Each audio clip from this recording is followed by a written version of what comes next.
सिर्फ 2 चीज़ें ध्यान रखना। पहली बात जो तुम्हें अपने दिमाग में रखनी है, मेहनत करनी पड़ेगी। अगर तुम पढ़ने आओगे तो, घर बैठोगे तो कोई मेहनत नहीं करनी, आराम से जीवन कट जाएगा। पर वो कटेगा कैसे, कैसा आराम होगा? वो सबके सामने हाथ फैला फैला के, कोई दे दे तो ठीक है, नहीं तो फिर आधी बार भूखा सोना पड़ेगा। इज्जत के साथ जिंदगी जीनी है तो मेहनत या तो अब कर लो या पूरी जिंदगी फिर खराब तरीके वाली करते रहना। लाइफ में एक मौका होता है बेटा मेहनत करने का, इस मेहनत को दिशा भी ठीक देना। डायरेक्शन गलत में आदमी चलेगा तो वो गलत जगह ही पहुंचेगा।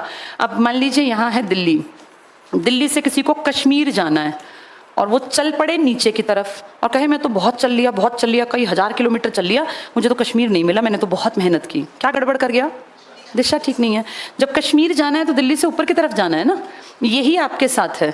बहुत सारे बच्चे बहुत मेहनत करते हैं पर नेट रिजल्ट 0 ले जाते हैं। बहुत सारे बच्चे लिमिटेड सी मेहनत करते हैं पर रिजल्ट बड़ा पॉजिटिव आता है। इसका कारण है मेहनत को डायरेक्शन सही देना। जब मेहनत सही दिशा में होगी और दिल से होगी तब 100% सफलता मिलेगी।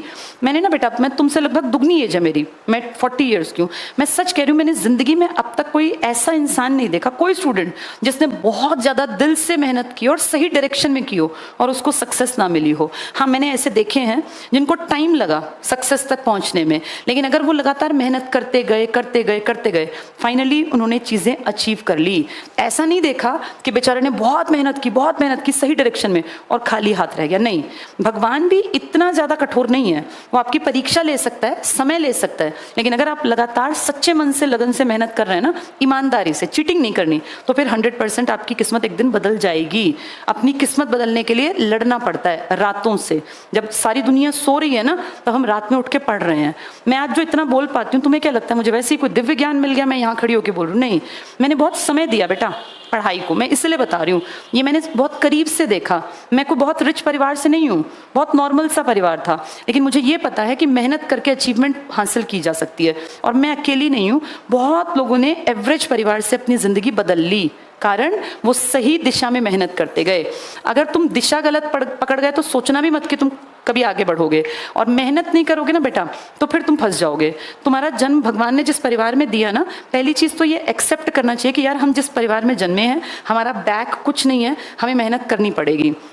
अगर अंबानी अडानी जैसे घर में पैदा हो जाएं तो चाहे कुछ ना करे पुश्ते बैठ के खाएंगी, लेकिन तुम और हम जिन घरों में से निकलते हैं, हम अगर कुछ नहीं करेंगे ना बेटा तो हम भी नहीं खा सकते। पुश्तों का तो तुम बात ही छोड़ दो, तुम कहाँ से खाओगे? तुम्हारे बैग पे किसी के पे पैसा नहीं होता। हम नॉर्मल लोगों में हमें अपनी पूरी बैग तैयार करनी पड़ती है। इस बैग का फायदा थोड़ा सा आगे अगली पीढ़ी को मिल सकता है। जैसे जिसके पिताजी तुम में से गवर्नमेंट जॉब में है, उसको एक हल्की सी बैग मिल गई। जैसे मैं अपना बताऊं, हम रिच नहीं थे लेकिन मेरे फादर गवर्नमेंट जॉब में थे, तो हमें ये टेंशन नहीं थी कि अगले महीने का राशन कहाँ से आएगा। हमें पता था कि फादर की इतनी सैलरी आएगी, हमारी जिंदगी इतने तक तो कट जाएगी। लेकिन 20 साल बाद पिताजी की सैलरी थोड़ी जिंदगी भर मिलेगी तुम्हें, वो तो जब तक तुम पढ़ोगे तब तक देंगे ना आगे। फिर ये पता था कि पीछे अपनी बैग खुद तैयार करनी है। तो तुम लोग जिन घरों से निकले हो ना, तुम्हारा पेट भरा हुआ, तुम भूखे नहीं मर रहे बेटा, चाहे तुम गरीब हो लेकिन तुम्हारे तन पे कपड़ा है। तुम सब ऐसे परिवार से हो जो भूखा नहीं मरता। लेकिन अगर तुम नहीं करोगे तो फिर तुम्हारी जिंदगी नहीं चलेगी। ये भी एक सच बात है, इसको एक्सेप्ट करके और ये बात मान लो कि यार मुझे मेहनत करनी पड़ेगी। जो मेहनत करेगा वो 100% आगे बढ़ जाएगा। भगवान उसी का साथ देंगे जो मेहनत करेगा। ठीक है, तो अपने आप को ये समझाओ कि मुझे पढ़ना है, मुझे अपनी लाइफ के अगले 5 साल जिंदगी का पूरी तरह से बदलाव करना है। जिंदगी बदलने में ना बेटा समय और मेहनत लगती है। जिस घर में रहते हो उस घर में तुम खुश हो कि जिंदगी भर वो चल जाएगा तो ठीक है, और तुम्हें लगता हो कि मुझे अपने घर की तस्वीर बदलनी है।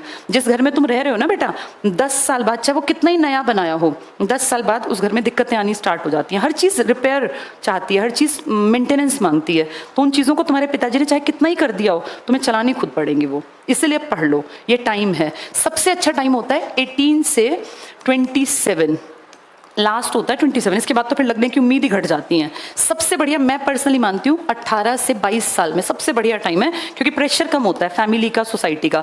इस टाइम अगर आप लग गए ना तो आप बेस्ट स्टेज तक पहुंच जाओगे। मैं तो खुद ही 20 में लग गई थी, इसलिए मैंने ये ताने नहीं सुने कि अब तक नहीं हुआ, अब तक क्या कर रहे हैं। लेकिन मुझे इतना पता है, क्योंकि बच्चे बताते हैं कि बहुत ताने सुनने पड़ते हैं। गली से निकलते हैं तो लोग जो है ताने मारने लगते हैं, यही बनेगा अफसर, इतने दिन तो होलिये पढ़ते पढ़ते, इस तरह की बातें। तो उन सबको सुनना झेलना बहुत नेगेटिव चीज़ है। कोई नहीं, लोगों को कहने दो, किसी को मुड़ के जवाब नहीं देना। जवाब देना होता है काबिलियत से, कोई चीज़ हासिल करके, फिर तो अपने आप ही ना जवाब मिल जाएगा। जिस दिन तुम लग जाओगे ना, उस दिन रिश्तेदारों को, तुम्हारा जो तुम पे हंसते हैं या जो टॉन्ट करते हैं, इनको अपने आप जवाब मिल जाएगा। सक्सेस अपनी स्टोरी खुद बयान कर देती है, उसके लिए लड़ने की जरूरत नहीं होती, पर पढ़ना पड़ेगा। ठीक है, डेली आना पड़ेगा, तब बात बनेगी। किसी का कोई डाउट? मोटिवेशन किसी और से नहीं लेते, मोटिवेशन अपनी जिंदगी से लेते हैं। किसी मोटिवेशनल स्पीकर को सुन के तुम्हारी जिंदगी नहीं बदलेगी बेटा। अपने घर की तरफ देखा करो, अपने कमरों की तरफ देखा करो, अपने पिताजी की तरफ देख लो, अपनी माँ की तरफ, और सोचो आज से 10 साल बाद जब ये बुजुर्ग हो जाएंगे, इनके कंधे झुक जाएंगे, तब रोटी कहाँ से आएगी? कल को बीमार भी होंगे वो, ये सबके साथ होगा, क्योंकि ये सच्चाई है जीवन की। उनके इलाज के लिए खर्चा कहाँ से निकालोगे? तुम्हें इतना काबिल बनना है कि उनके इलाज के खर्चे, तुम्हारी अपनी लाइफ के खर्चे और आने वाली पीढ़ी के खर्चे भी तुम्हें ही उठाने हैं। हर पीढ़ी ऐसी तैयार होती है बेटा, ऐसे ही करना होता है, इससे भाग नहीं सकते हम। तो अपने आप को सबल बनाओ, पढ़ो लिखो, काबिल बनो।